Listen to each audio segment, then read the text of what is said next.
Jeremy Corbell. Hey everybody, thanks for having me back again today.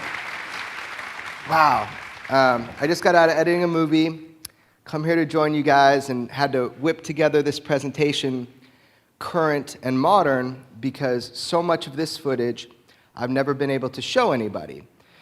This is the case of Bob Lazar. Who in this audience is unfamiliar with the claims of Bob Lazar? Don't be shy, raise your hands. I need to know. Cool, that's going to change. All right. So this case is really close to my heart because it is the reason, most likely, that I got interested in UFOs at all. This was before I started looking into the subject. It was before I even knew anything about the subject. Probably like most of you, I heard Bob Lazar's claims, and that's what inspired me to try to find out, is he telling the truth? The central question about Bob Lazar and his story, if he's telling the truth, it's huge, it's game-changing. But there's that nagging question, do you believe Bob Lazar? So I'm not going to try to convince you one way or the other.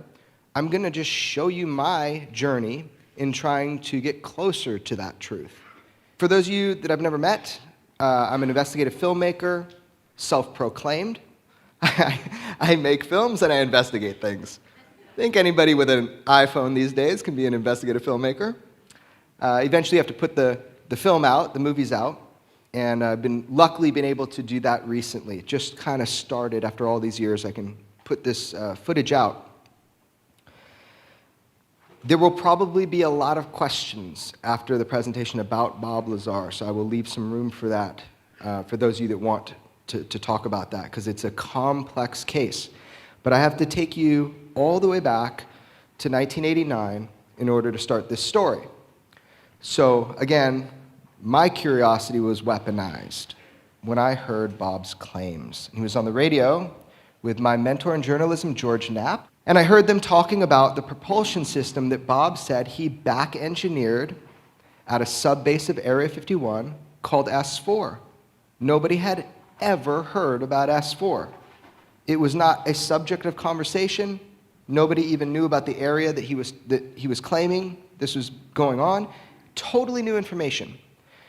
But the part that stuck with me was the way he described propulsion.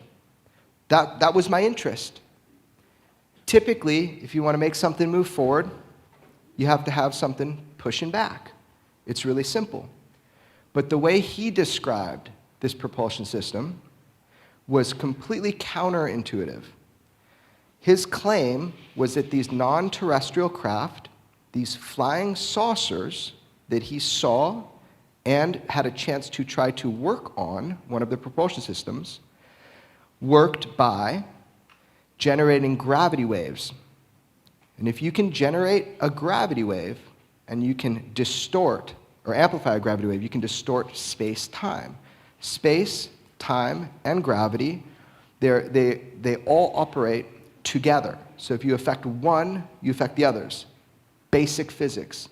The way that he described it, the best way I can imagine it is exactly how he described it. Put a bowling ball on a mattress and push your fist down on the mattress, and the bowling ball will roll towards your fist, right? So it's a completely different type of propulsion. It's like as if you're falling into where you're wanting to go. You're not pushing anything out. So that was just crazy. That was a wild concept to me. His claims went everywhere. What Bob Lazar claimed, whether you believe his claims or not, something that is undeniable, is the effect that his words had on the world.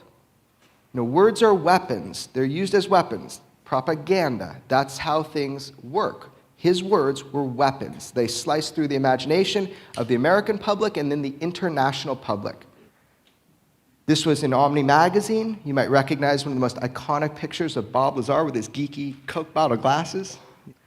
And he said that he worked on alien propulsion for the United States military.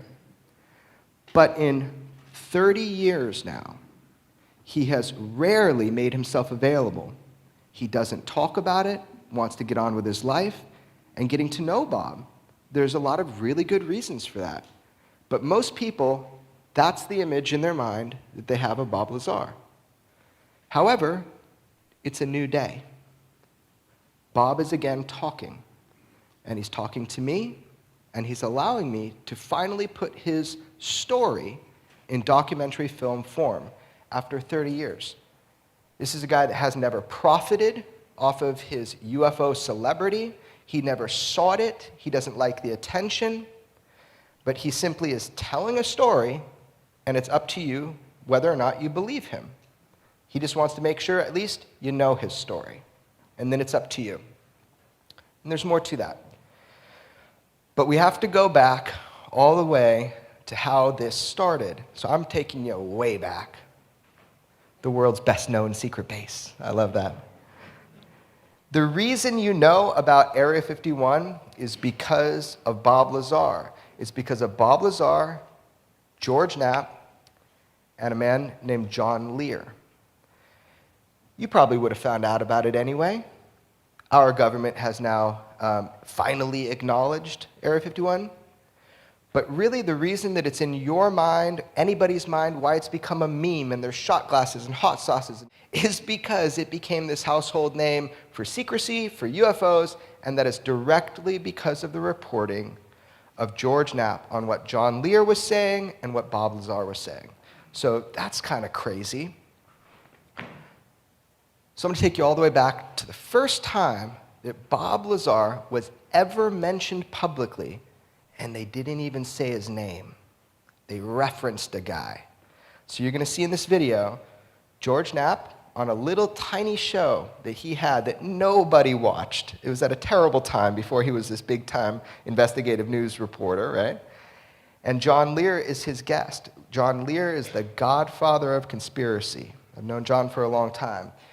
And he came out and started telling George all this wild stuff, and the ratings went through the roof. People wanted to know, is what John's saying true? So this is the first time Bob Lazar's name was not said, where he was referenced. So check it out. It's kind of rare footage.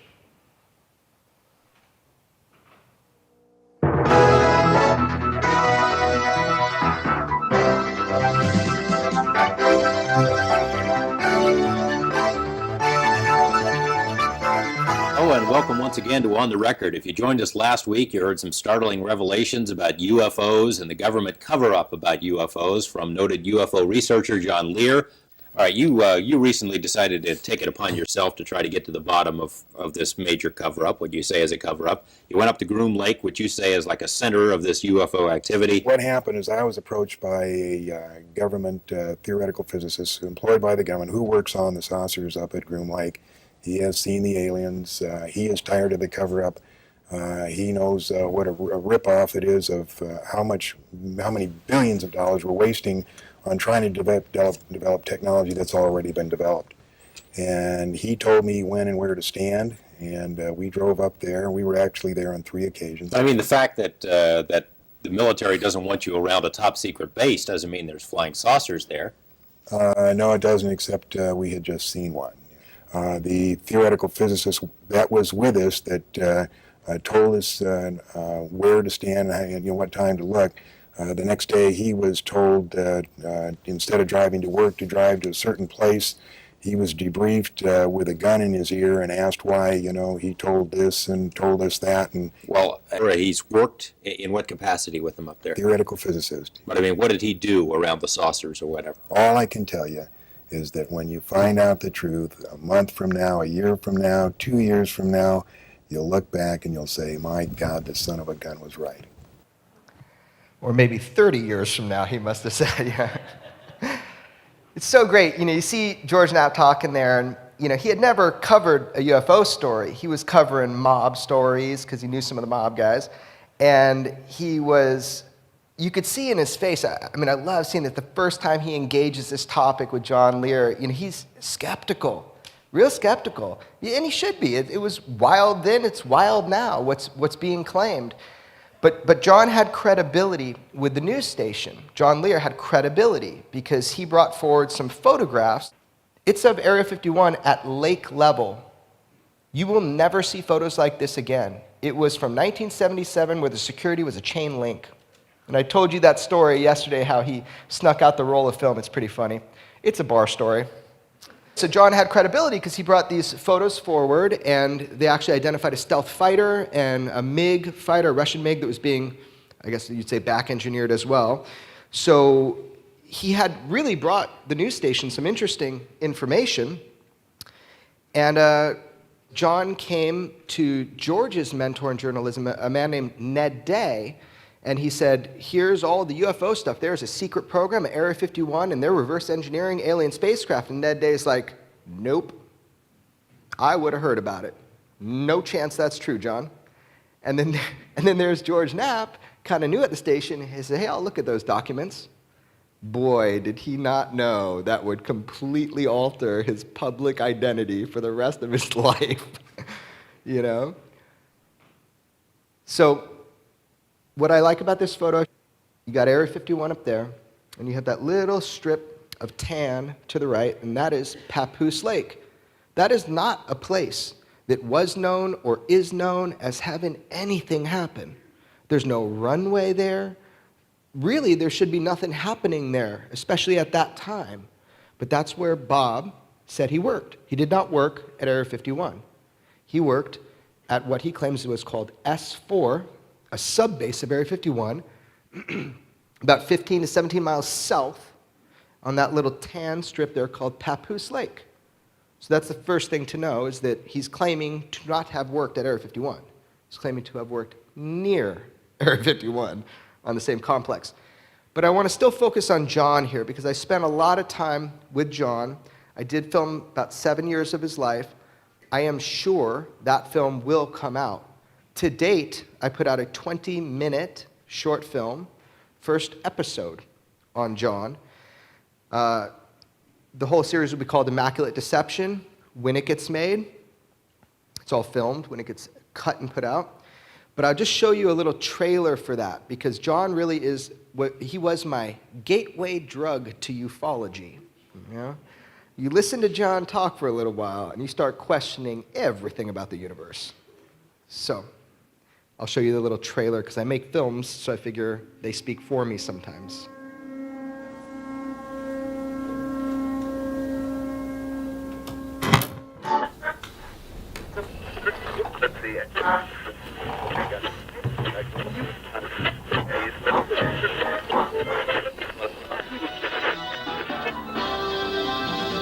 Hello and welcome to a special edition of On the Record.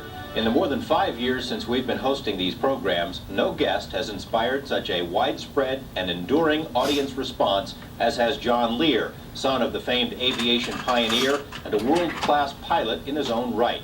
As many of you may know, though, Lear the son is best known for his research into UFOs, a phenomenon described by some as a worldwide hoax, described by others as the most important issue of our time.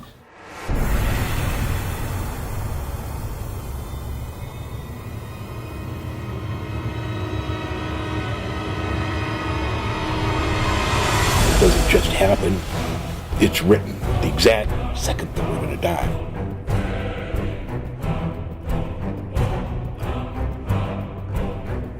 I have talked to the highest people, and I know the truth.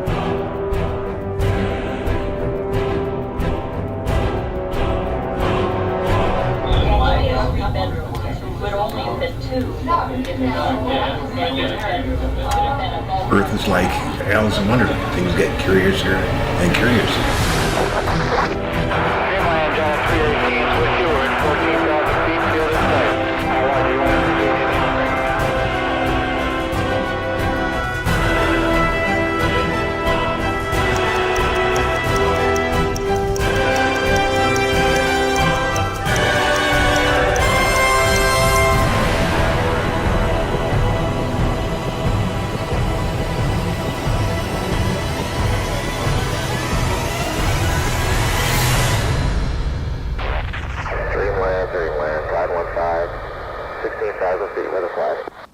You certainly couldn't figure in your wildest dreams that it would be the most important thing when you can't see the objective.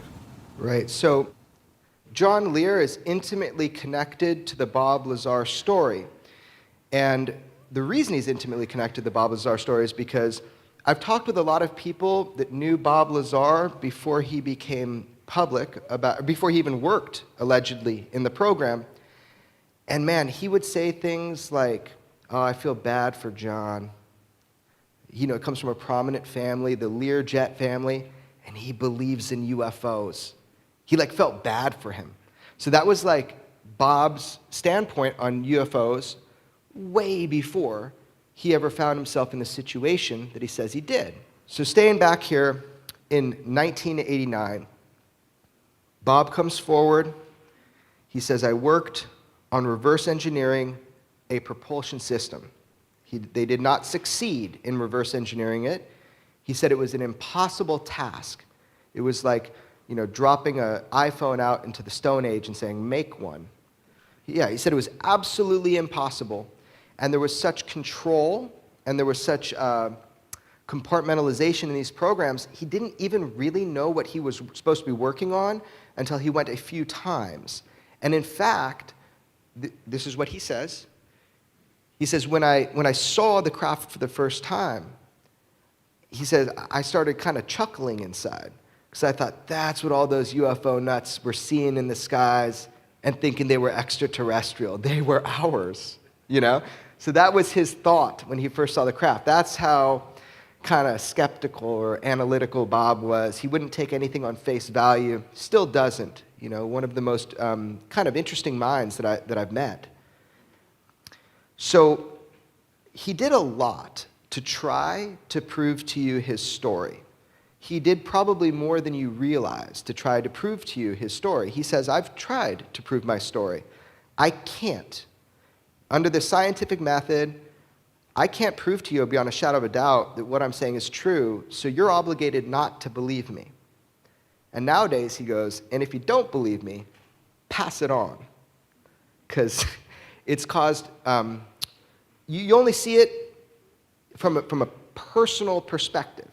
You can only really see it from a personal perspective, how it has negatively influenced his life, what he's been through because of telling this story, which supposedly in a lot of people's mind isn't real. Yet there have been some real world consequences. Let me just get an idea from everybody's, you know, I'd really actually like to know how we're divided in this group. You know, who absolutely believes Bob Lazar, the absolutes, who's there? Okay. All right. Who maybe, maybe not, 50%. Where's the 50%ers? Undecideds. Okay. And then how many people absolute lying cockamamie bullshit? Where are you? Come on, it's okay. Oh, come on. You're hiding. Don't worry, I'll get you after. Right, okay, so that's about average. We all want to believe Bob Lazar. How can you not? You know, how cool would that be? So we all want to believe him. It doesn't mean it's true, but it also doesn't mean that it's false. So we're kind of stuck with that. A lot of you here believe him. You raised your hand, the majority of people, maybe because you want to believe him. We don't have all the evidence. So you're inclined to believe him. As you could tell from the news reports that George did, George dug deep. And that time period was so bizarre for the people that lived it.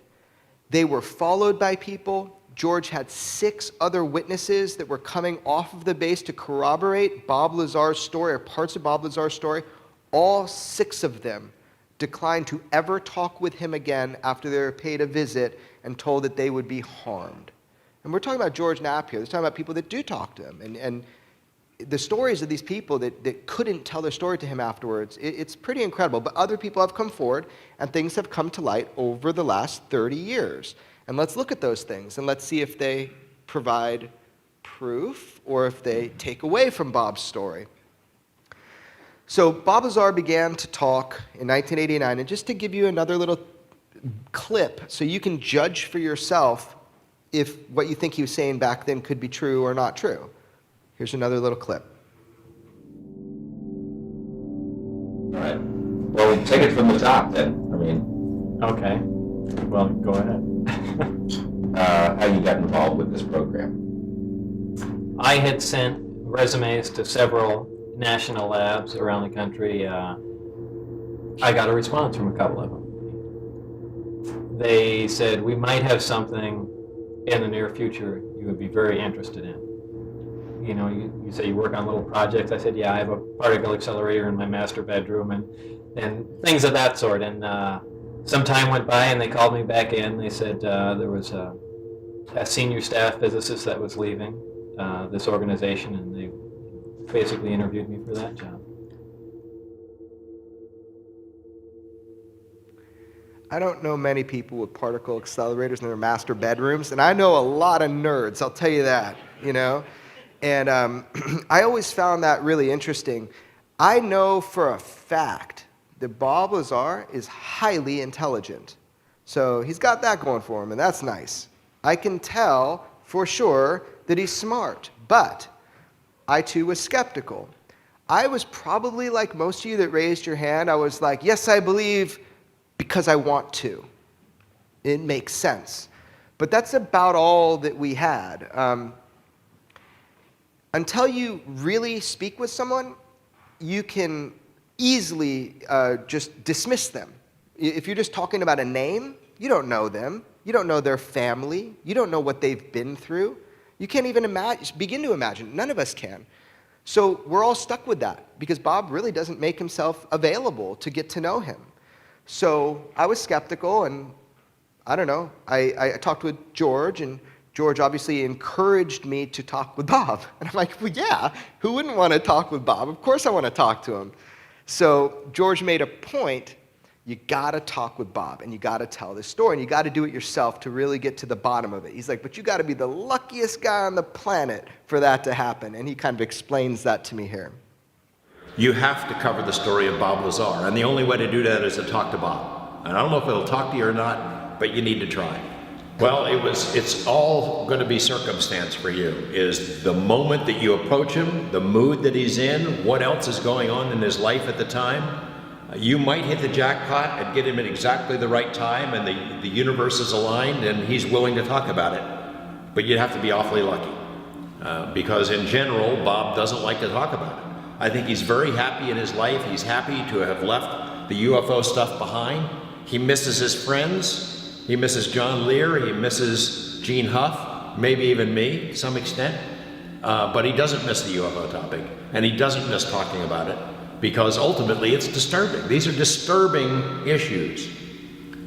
They go to the heart of who we are as people, as human beings, the nature of reality itself. Is this a computer simulation? Are we all the product of an alien video game or some multi-dimensional movie, drive-in movie theater production or something?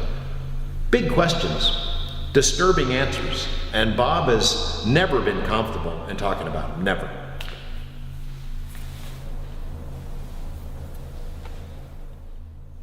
So that was about as encouraging as he can get. You're never going to get him. You have to be the luckiest guy on the planet. He doesn't like to talk about it because it's disturbing. It messed up his life. It's disturbing to everybody. Good luck, right? I'm pretty damn lucky. And the first time that I actually met Bob, like any of you really interested, I was like, okay, I want to ask him these questions directly. And I want to look him in the eye, and I want to see how he responds. I happen to have a camera, you know? And he happened to let me turn it on. And it had been a long time since he let somebody turn the camera on, right? So I thought, oh man, this is amazing. Let me see what he has to say. So I'll show you a little clip of that first time. I didn't know Bob at that time. I didn't know him. He was not a friend of mine. He's just, I accidentally got to be in the same place as him and had the camera and got to ask him questions. And I wanted to give the public just a glimpse. So I put this out. It's in a free 20-minute documentary, just a few minutes of Bob, so you could kind of be updated. This was a few years ago. But he talked about it in a different way. And that's what I found so interesting. It wasn't the Bob Lazar that I saw in all those videos from 25 years ago. It was 5 years ago when I filmed this. It was a different Bob. You know, it's like something had changed, and you'll see the way he talks about it. So I'm going to show you that little clip just so you get a update up till 5 years ago. You know, look, you can nitpick anything, you know, to the point where you find inconsistencies, and then you can add those inconsistencies up and say, you know what, this can't be true. But the thing is, you can do that with factual events. And this was a factual event. Where the project is now, where the parts are now, you know, this is all 20 years ago. So I know there are alien craft here from another planet. I saw other ones, but I was inside one. I know it was not made on Earth. I know it was made with materials that we cannot fabricate, we cannot duplicate, and we've never been able to. I know it uses a power source that's so advanced that we could only dream of something along those lines, and the energy density on it is phenomenal. It's nothing that I would ever expect to see. I know that, you know, this is done in the highest levels of security, and, you know, that they use all kinds of methods to keep it quiet, from disinformation to, some exotic ways of just hiding things. Like I said, the installation itself was buried in the side of a mountain, and, you know. I also know that there's lots of nonsense information that has gone around, and whether it was started by the Navy or military or whoever's at the absolute bottom, you know, of the project. And I truly suspect that be the case, because, look, disinformation is the most powerful, you know, way to distort facts. You just throw a bunch of useless stuff out there, and, you know, they just take the real facts along with the nonsense and bundle it together and say, well, this is just impossible, and, you know, there, your security is maintained.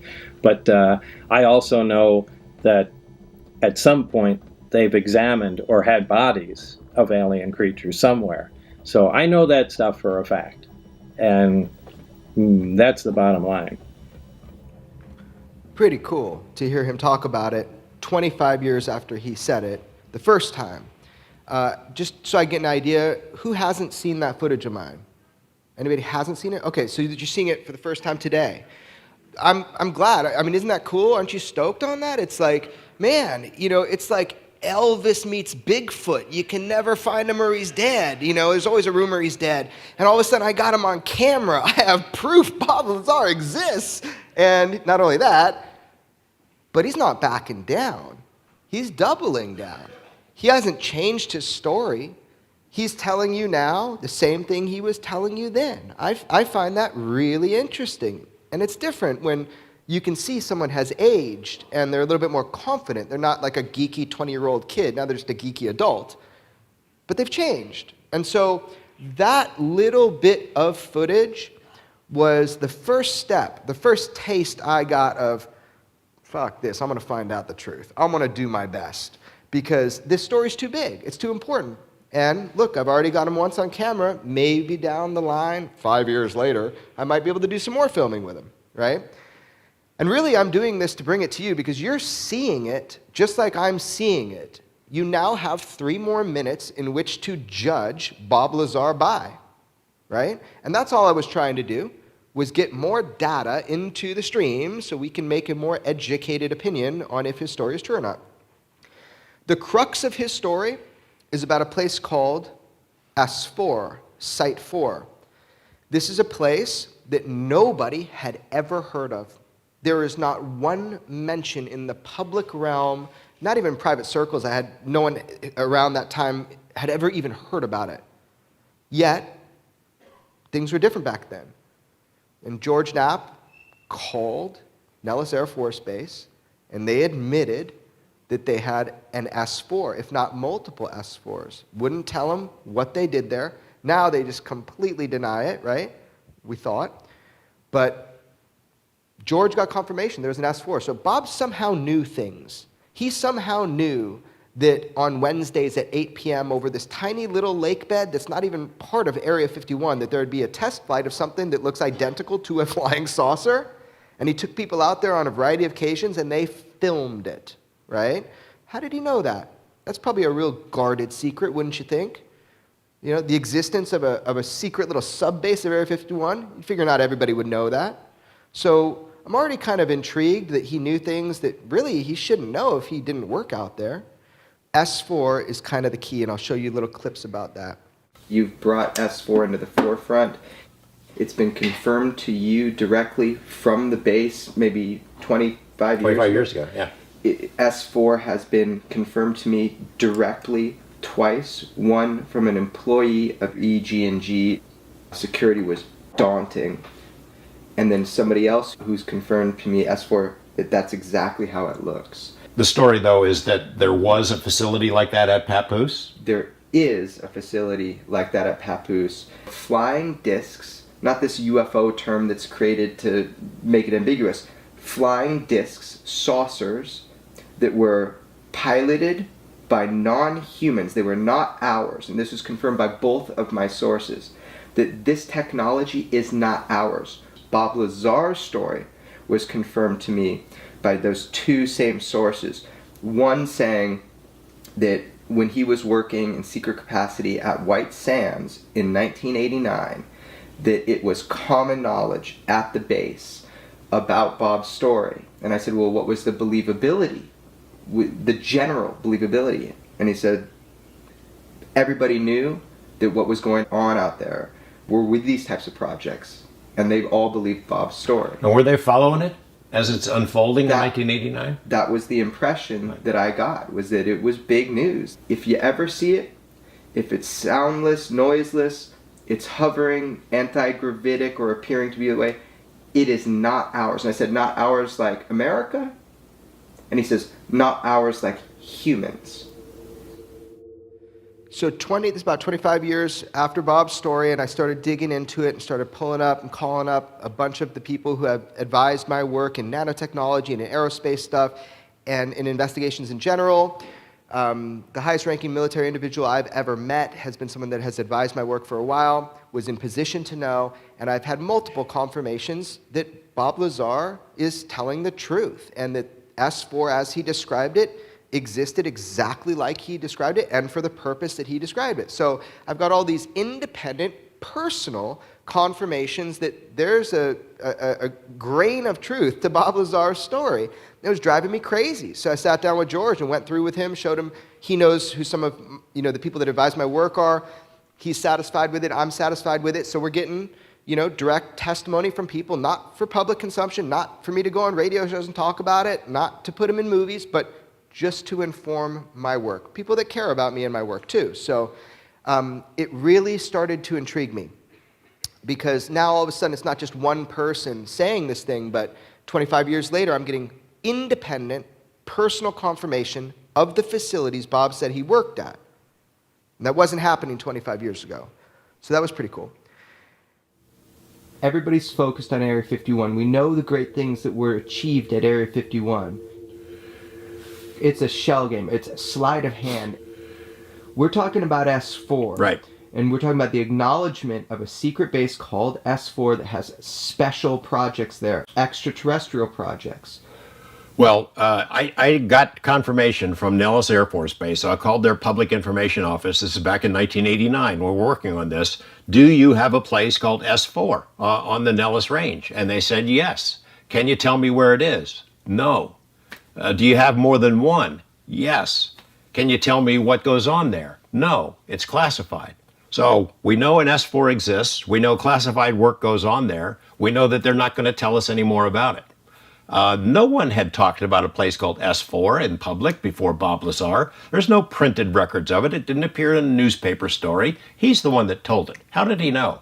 How did he know that those test flights were going to take place 3 weeks in a row? There'd been no news stories, not in UFO circles, about test flights of something that looks like a flying saucer over Papoose Lake. That happened 3 weeks in a row. They took people out there. I've interviewed all the witnesses who were there, and they've got it on videotape. How did he know? Well, maybe somebody told him. How ridiculous that is. Maybe somebody told him, but it's important that Bob didn't go to MIT. How ridiculous is that? Here's videotape of a flying saucer flying over a secret base the government has never acknowledged, and the important point of this is Bob didn't go to MIT? It's ridiculous. How about the main, you're sort of burying the headline. The headline is Flying Saucers at a Secret Base. there they are on video, and we're quibbling about whether he has a degree or not? George Knapp calls up Nellis Air Force Base. Do you have an S4? And they say yes. Yeah. We hadn't gone with our UFO stories. They weren't on. The only thing that had been on the air was John Lear on the record, and then this Dennis interview, the interview with Dennis. So I wasn't quite the UFO guy that I am now. And actually, the guy I talked to, the public information officer at Nellis, is somebody that I knew. If we called and you said, does S4 exist? I could try. I mean, I could certainly ask them. Whether they'd still answer or not, I don't know. You'll recall 25 years ago, they would answer questions about UFOs. You know, they might keep you on the phone long enough to figure out if you're crazy or not, but at least they'd talk to you about it. They don't talk to you at all. They won't have that conversation with you. Whether they'd answer that S4 question or not, I don't know. We could try. We're calling Nellis Air Force Base a public affairs office. And that's who I called 25 years ago. We'll see if they will confirm for us that they have an S4 out there. Or where. I suspect we're going to have trouble, but we'll give it a try.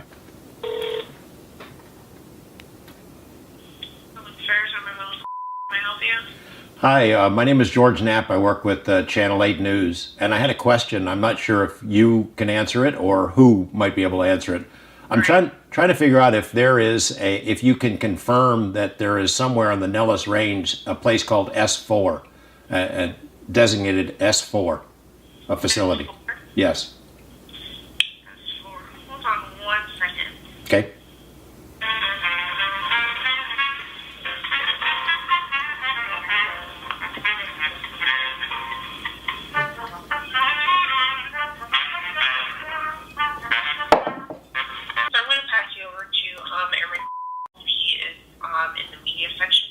Great.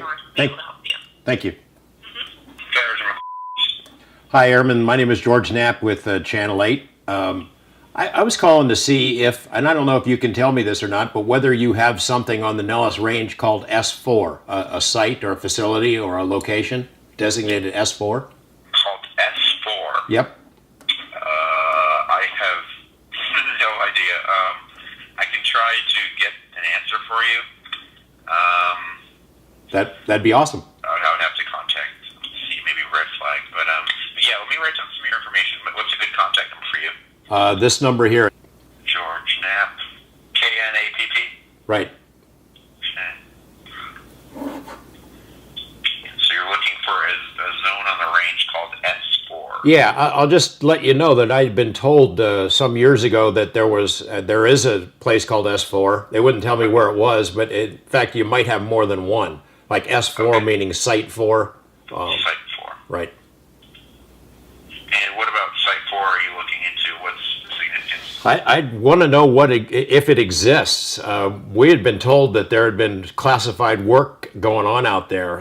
One version of the story is that there was a facility near Papoose Dry Lake that was called S4. There's another version of the story that you've got a place at Tonopah Test Range. Okay. And I just didn't know if you can confirm one way or another. Okay, when are you trying to get this information? Anytime. There's no deadline. I will try to get in contact with somebody at the range and see if they're familiar with an S4 and whether or not the information is releasable, or because I've never heard of it personally, but we'll find out. I appreciate it, Airman. Thank you very much. Thank you. Have a good one. All right, bye. Yeah, so, it's just kind of interesting. He already confirmed it decades ago. We were just wondering what the climate of the situation was now. And I could, tell you this story, but it's much more fun to show it to you. I make films anyway, right? So I can talk about it, but showing you how these things go, there's a little bit of humor in it. So we waited for a call back, and we weren't very hopeful. We didn't think they were going to call us back. Back in the day, George knew the public affairs guy. This time, we don't know who we're talking with. The kid didn't even sound like he knew much of the base, so we don't know what kind of information we're going to get. They called right back and left a message. It was the next morning.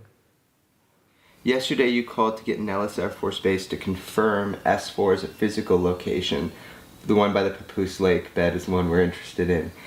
And you've called back before a lot of this was secret, and you got direct confirmation. Yes, a facility exists. We can't tell you anything more about it. So we get a guy on there yesterday, and he's like, I have to go ask people that would know. And you get a voicemail back the same day. Right. It was yesterday, and let's hear what the voicemail is. Hey, sir, how you doing? It's Sarah from Nellis Air Force Base. I'm calling to get you the information you requested earlier today. I spoke with the Nevada Assessment Tip Training Range headquarters, and they let me know that on none of their maps in possession have a location that depicts S4 or Site 4 as a designation. So that's what I can tell you right now. So if you have any further questions, be sure to let me know when you get a chance. Other than that, have a good day. So a couple things. One is that 25 years ago they did confirm not only they have one, they had more than one S4. They wouldn't tell me where it was. They wouldn't tell me what goes on there, but they said it is a real place. And I've got that from other people who worked out there, not just Lazar. Secondly, it was the parsing of the language is what I thought was interesting. We talked to the people at the range, and they don't find it on any map. Well, it's not going to be on any map. It wouldn't be on any map even if it was, even if it existed. And so just saying that it's not on any map is not the same as saying it doesn't exist. It's a very specific kind of truth. It's a new day and age dealing with public information officers, and not only for the Air Force, but every federal agency, is that they are where you go for information, and you never get to speak. Unless you get their permission, you never get to speak beyond that. It's like fishing as a journalist. You want to see where the level of secrecy is, and why S4 is important is because S4 is linked to all of these special projects that we've been looking into dealing with the extraterrestrial presence. Yeah, being able to confirm that there really was an S4, which is where Bob Lazar said he worked, goes a long way toward establishing that his story was true, because it had never appeared in any newspaper, it wasn't on any map. That's what he claimed. So when Nellis told me, yeah, we've got an S4, but we're not going to tell you where it is, that was a really big deal. I don't necessarily think they're lying to me. Maybe this guy doesn't know. Maybe they don't call it S4 anymore. Maybe after all that stuff with Lazar came out, they changed the name. Who knows? But I just thought it was really interesting that the parsing of the language to say, we don't see it on any map. Yes, that's just a fun little look into one of the ways that we can go about getting nothing from our government about these facilities. But it's kind of fun, and you do learn a lot along the way. It is interesting the way questions are answered are sometimes very telling. And the guy was kind of chuckling actually when he had said, we don't have any, maps with that designation on it. Yeah, he knew it was a BS answer to get around having to answer. So basically, there's a lot of controversy, but what is the proof when it comes to Lazar's claims after all this time? What stands the test of time? I'm not going to go over every finite detail on what people think is or is not true about the Lazar story. There are, a few interesting things. This is just a copy of it, but one of the things I went through is this box of archives and photographs, and Bob would I could pull any box out of his garage, and he did not, have anything to hide. He was just like, go for it, look through it all. But this was like a pay stub he got, and people say, well, why is it for so little? And it's because he's just getting started with a job, and they pay so little at the beginning, it's not that much money. Even this has been hyper-analyzed, and people trying to see, is it real? Because the name of the department is different than that's an older department. So there's all these tiny little things that people like to go through and try to see, does it add up? But none of it adds up to, is Bob telling the truth or not? Like his schooling. Bob has always claimed that he went to MIT and that he went to, he got a degree from MIT, and there's no way to prove that. Bob's not offering proof. We can't find proof. Okay, so let's just say he lied. Let's just pretend he lied. I don't, by the way, that's not my position. I'm just saying, let's just say he lied. Let's say he was homeschooled and just had no education. Okay, well, does that change the fact that he worked in scientific capacity at Los Alamos? No, that's established fact. And I'll tell you why it's established fact now. I actually made sure it was established fact. But the point is, we can go back to when he was a baby. Okay? And it's like, is that going to change? Is this true about this story, about what he's telling us now?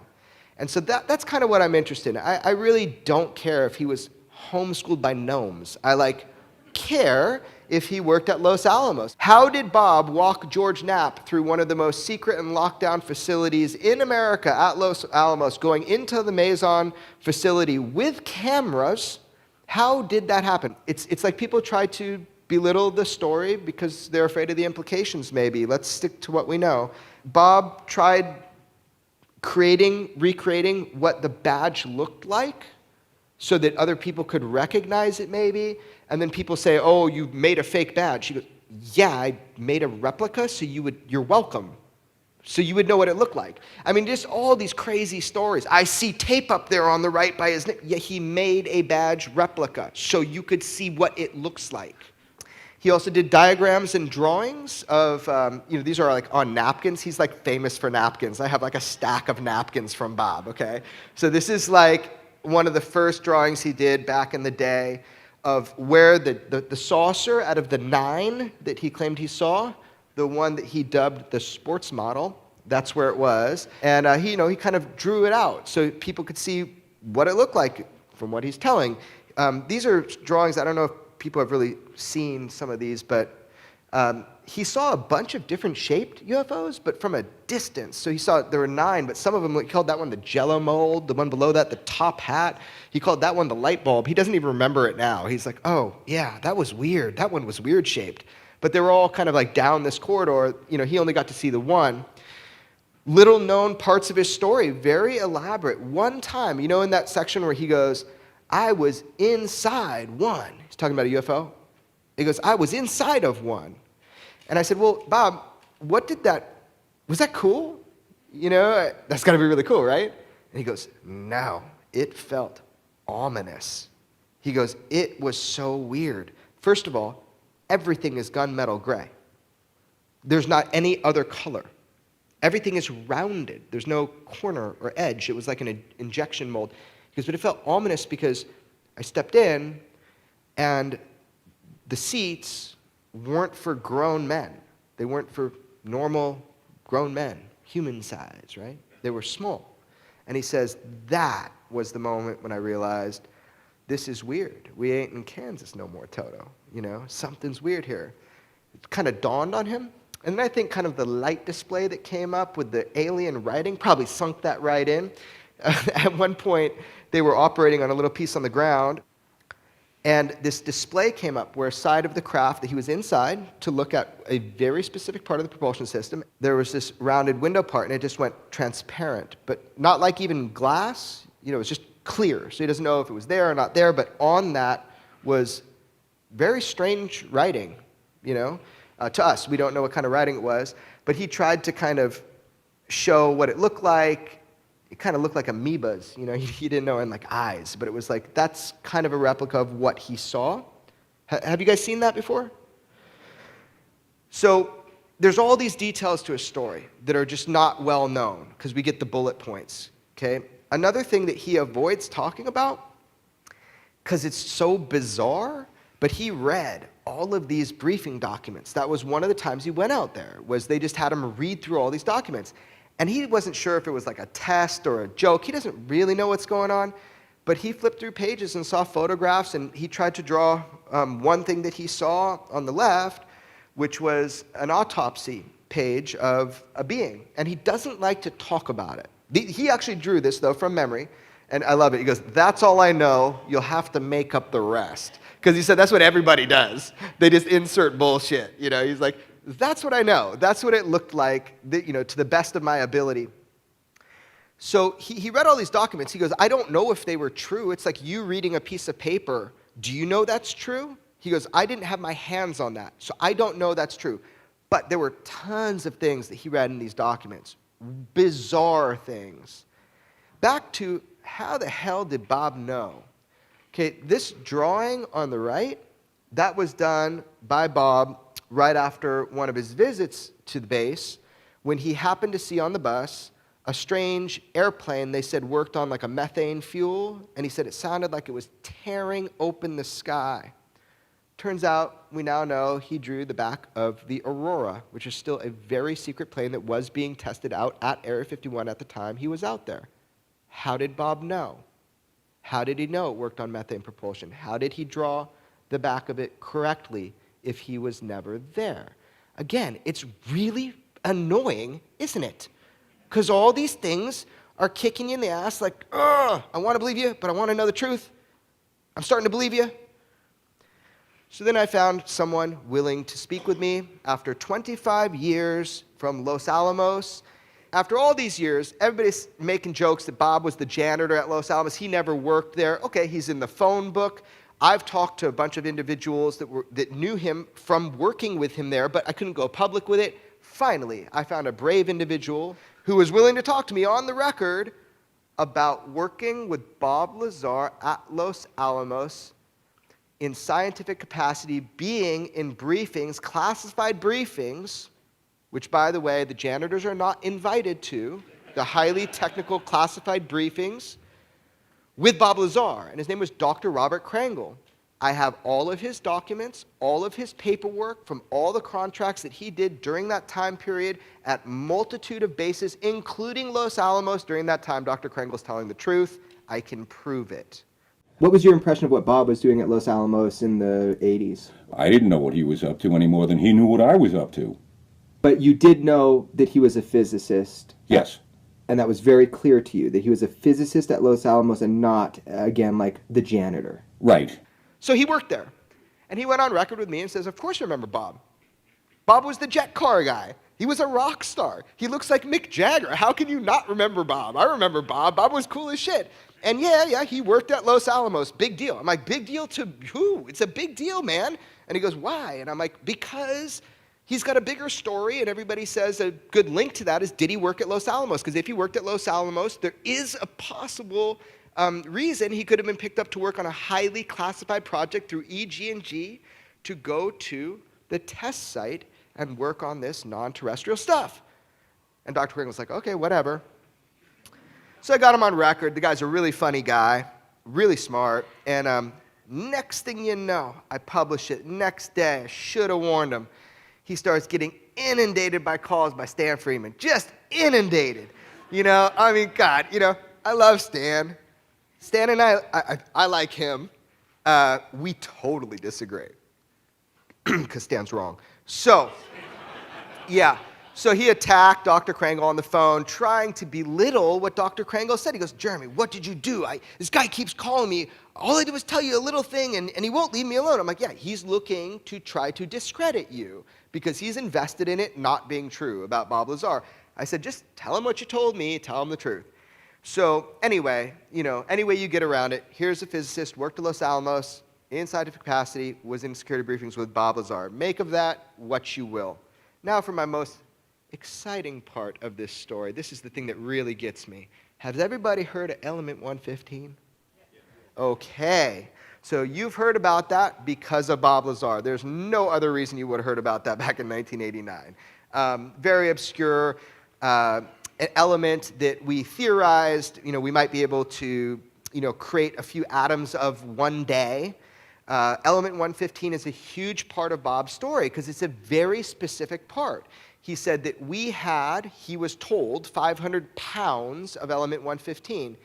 In fact, if you remember his story, that was the fuel source for the gravity wave amplifier. And this sounded like total science fiction. And everybody said, oh, it's very unscientific what Bob's saying. All he said was that there was an element that was yet to be fabricated by humans that is super heavy and has this potentiality to create as a fuel source for these saucers, and it runs off of that. Well, it's pretty wild because we can't fabricate. At that time, we couldn't at all. But to this day, and actually we will never be able to, and there's reasons why, we cannot fabricate stabilized element 115 in any significant quantity. Now, the argument that people make about element 115 is that, okay, you're right, okay, we fabricated some, we have a few atoms of it, sure, but it's completely unstable, just milliseconds and it's gone. Well, Bob always said, well, he recently said, he goes, yeah, that's true, he goes, but there is an isotope or isotopic combination that will stabilize it. Just because we haven't found it, it doesn't mean it doesn't exist. So I called up some physicists at UCLA, at Berkeley, a couple in Russia, and I started asking them. They're specialists in isotopes and they're specialists in elements. One of them was very familiar with 115. Across the board, none of them wanted to talk about UFOs. That was made very clear to me. This is not about UFOs, is it? Nope, it's about element 115. Okay, cool. Totally unwilling to talk about this on the record, but consensus. They all said, yeah, we absolutely cannot rule out a stabilized form of element 115. There's probably an isotopic combination because it is theorized that as you move into that realm, it becomes stabilized for a long duration of period. We can't rule that out, so it is not pseudoscience to say that's a possibility. And I'm like, oh, that's interesting, because I know some like physicists who are like, that's pseudoscience, you know, what Lazar is saying. Well, apparently, that's not the common thought. It's not. So I don't know why people like scream that all the time. So it is within possibility that that is true. Now, a sensitive part of the story is that Lazar described this very specific way in which this element 115 was machined at Los Alamos for use in the saucers. The guys machining the 115 at Los Alamos didn't know what it was. It would be shipped to them something called LA 1000. That's what they would ship back and forth, and that was the 115. Bob alleged that at one point he got some element 115 out of the lab, out of Los Alamos. Yeah, can you imagine? Now, that's problematic. Why did Bob claim that? Whether it's true or not, we'll get to that. Why did he claim that? Well, if his story is true, he was in serious danger. That is precisely why he went on the news with George Knapp. In fact, I wish I could have seen this. I wish I could have filmed this.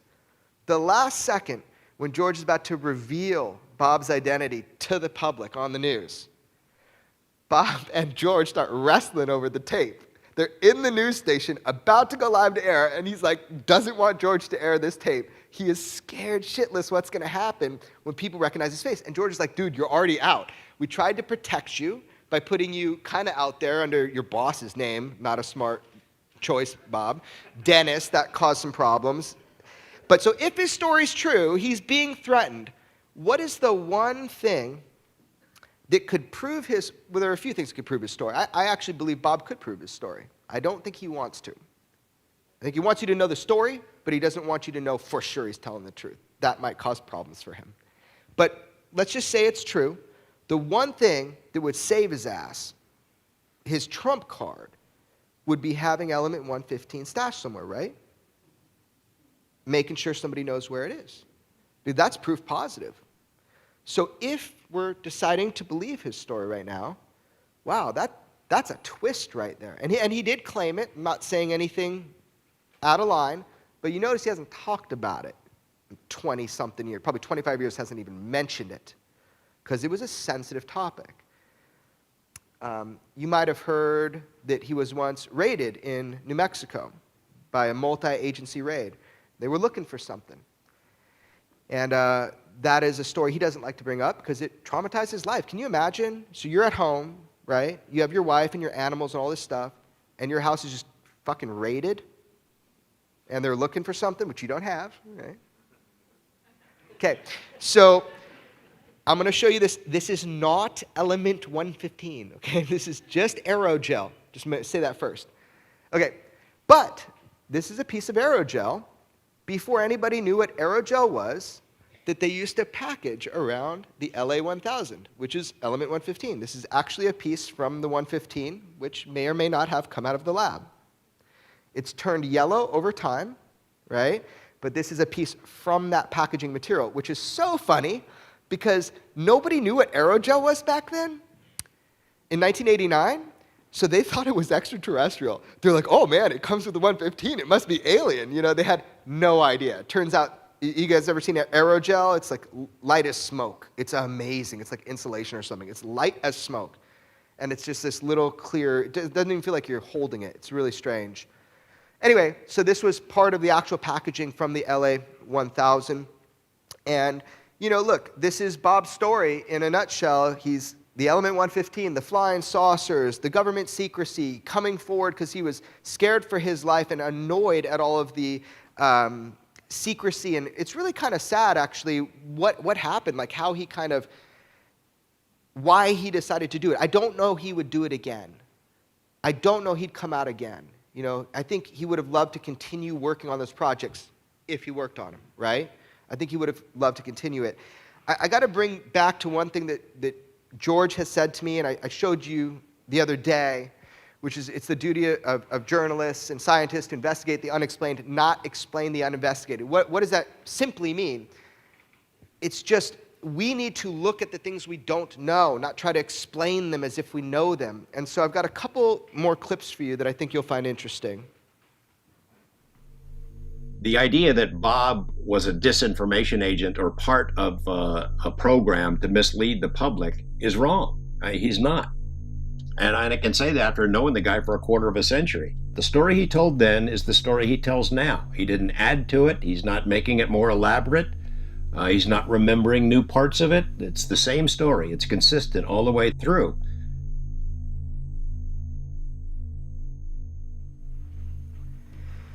So that's, impactful when somebody kind of tells the same story over 30 years. There's some merit to that. It's not changing. One thing we know for sure is real is the impact that Lazar has had on ufology and the world. And I love the way George says it.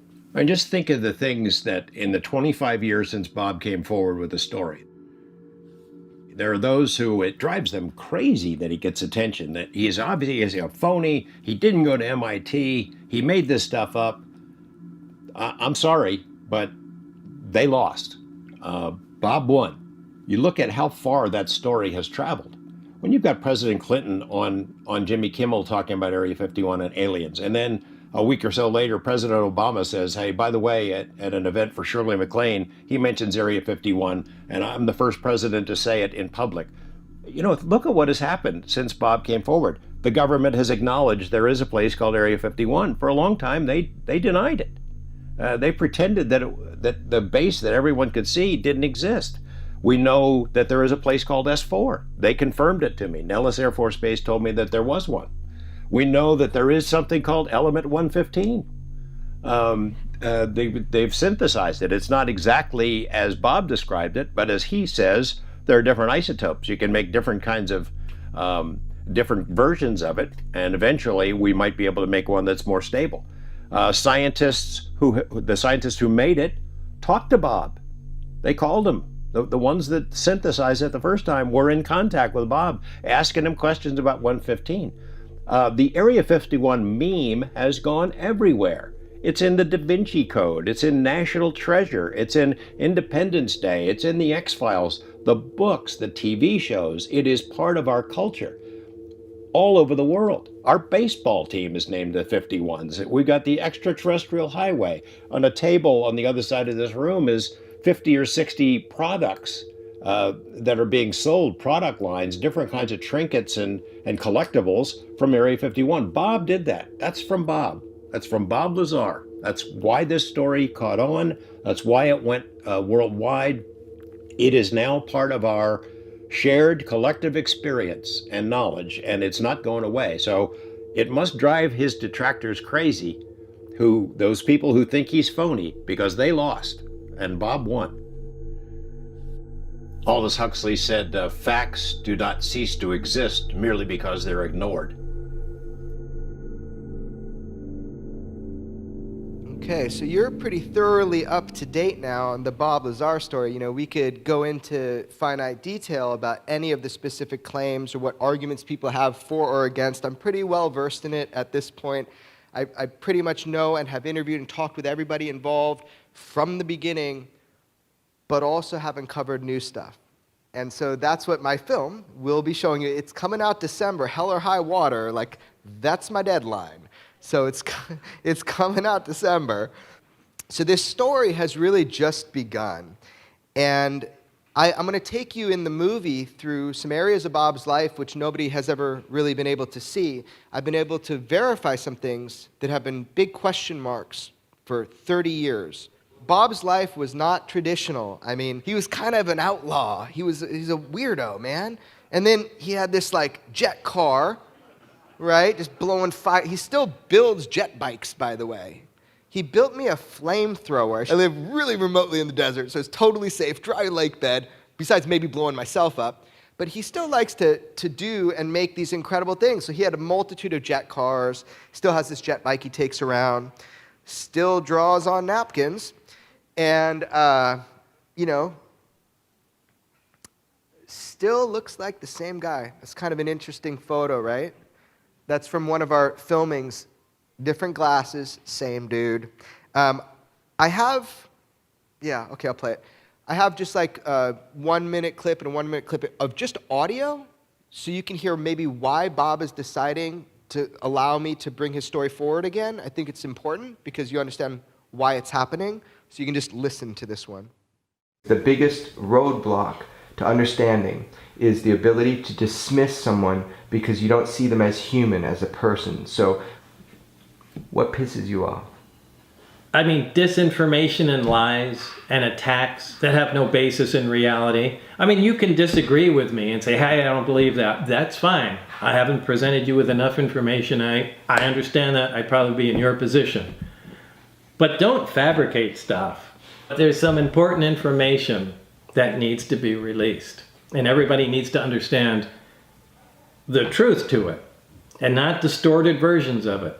You really need to pay attention to what I'm saying, because I have better things to do than come up with this. I'm not interested in doing this. I don't like being in the public eye. I don't got money for doing this. And quite frankly, I could make up a better lie, but I have no motivation to lie. This hasn't helped me out. It's something that it's information that I'm releasing, and that's it. It's not an ordinary life. That's one thing I would like. I don't like living in a James Bond movie. I like watching James Bond movies. Yeah, I mean, one of the most striking things about Bob as a person is he does not waste his time on bullshit. You know, it's like he could make up a better lie. Would he? No. I asked my wife one time, I said, what do you think of Bob? You know, because she thinks I'm crazy. You know, what do you think of all this? You know, she's like, yeah, he just doesn't seem somebody that would like waste his time with stuff like that. And I'm like, yeah, for 30 years, wouldn't waste his time? No. Wouldn't waste 30 seconds of his life. So that was, that's the kind of impression you get from him. I have one more piece of audio, and you can kind of see why he's probably letting this happen now.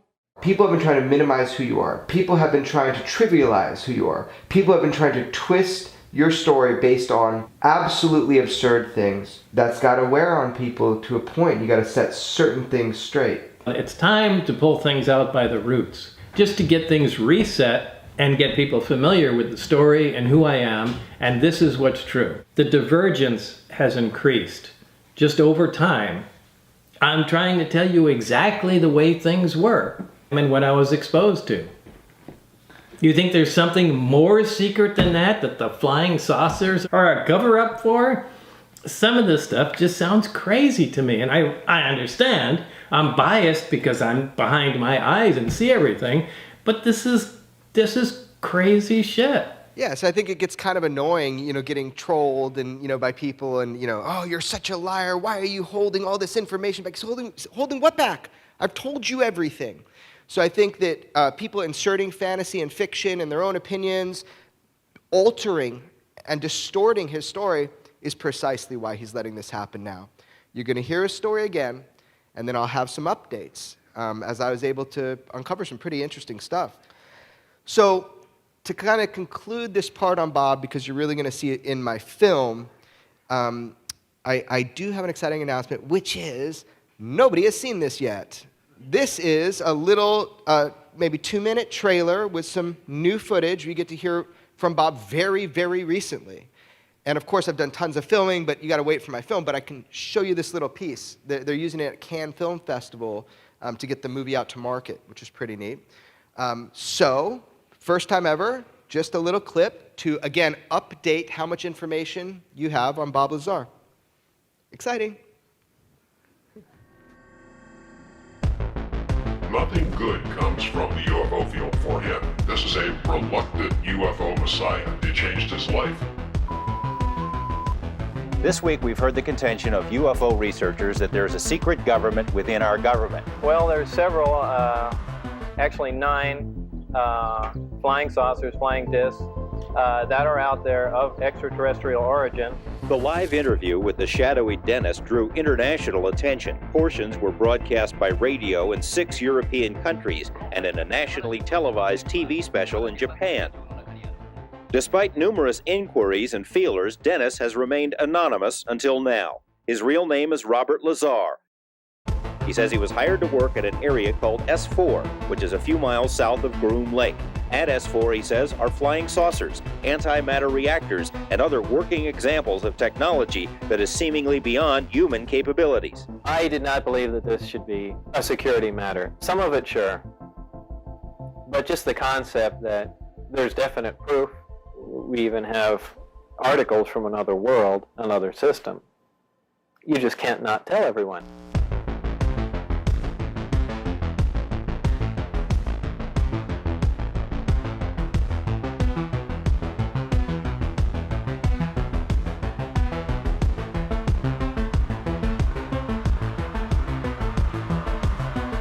It was like a Twilight Zone episode. It just kept getting stranger. The fact that it was happening at all was the weirdest part. Look, it's been 30 years, and all of a sudden you raised it to this level. You know, this is a powerful technology, fearsome technology, and you just don't want everyone to have it.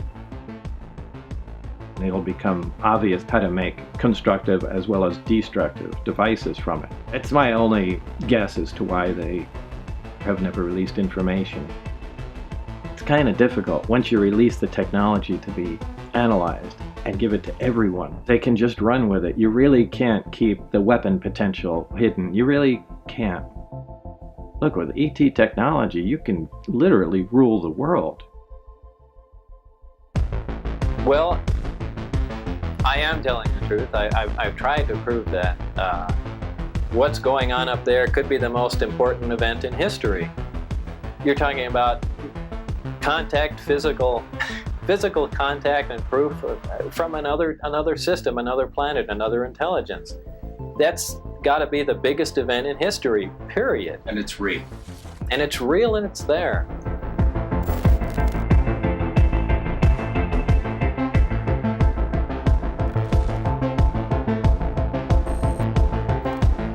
I'm so excited for this film to come out. I'm so excited to actually make the film. I still have so much to do. I have to edit the whole thing.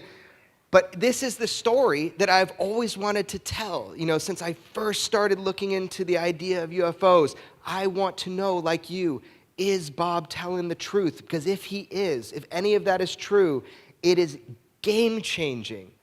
And I got to tell you, through my movie process, we're closer to the truth than ever before, but you're going to have to decide for yourself, because somebody telling you something is not as good.